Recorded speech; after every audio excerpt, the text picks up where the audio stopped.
There's a stretch of road in northern British Columbia where distances feel endless, and help is often hours away. They call it the Highway of Tears, a place where dozens of lives have vanished, and where for a time one man hunted. His name was Edward Dennis Isaac. Between 1981 and 1982, 3 lives were taken, 3 separate encounters, 3 acts of violence, and for years, no one knew they were connected.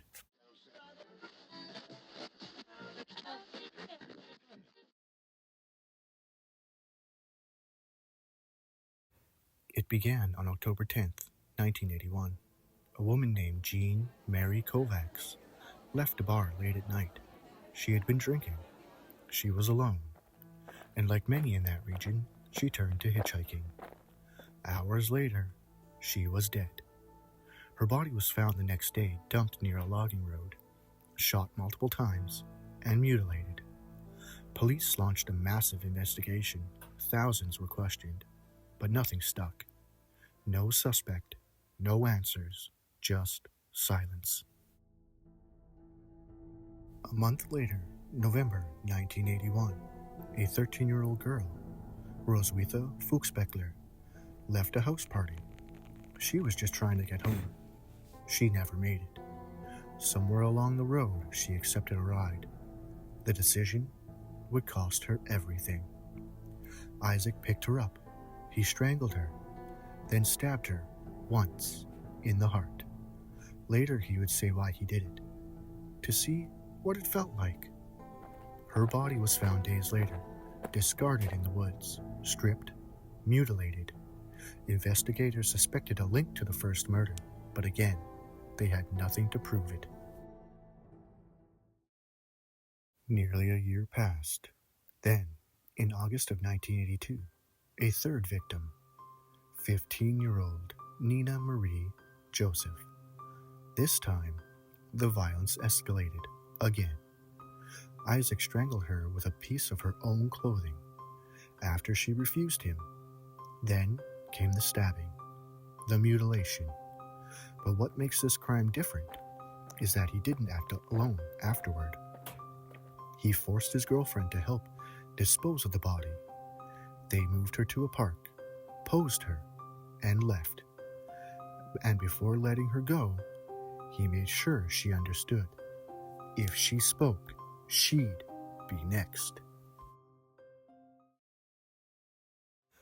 For years, that threat held. No arrests, no charges. 3 murders drifting into cold case territory. Until 1985, Isaac's girlfriend left town. Distance gave her something she hadn't had before: safety. And with that came the truth. She went to the police and told them everything. On February 7th, 1986, Edward Dennis Isaac was arrested. At first, just for one murder, but it didn't stay that way. He confessed. All 3 killings. No long trial, no drawn-out denial, just admissions. Cold, direct, final. In court, Isaac was found guilty of second-degree murder and 2 counts of manslaughter. He received 3 life sentences, with possibility of parole after 15 years. 3 lives taken, 3 sentences, and yet, for many, it didn't feel like justice. Because Isaac wasn't alone, not in what he did, but in where he did it. The Highway of Tears. It has seen dozens of disappearances, many involving women, especially Indigenous women. Isaac was just one of several killers linked to that stretch of road, which raises a darker question: how many more were never caught? Edward Dennis Isaac is behind bars. His story known. His crimes documented, but the highway remains, still stretching, still quiet, still waiting. And somewhere along it are stories we'll never hear, names we'll never know. And that's the unsettling truth, that some predators don't need to hide, because sometimes the road does it for them.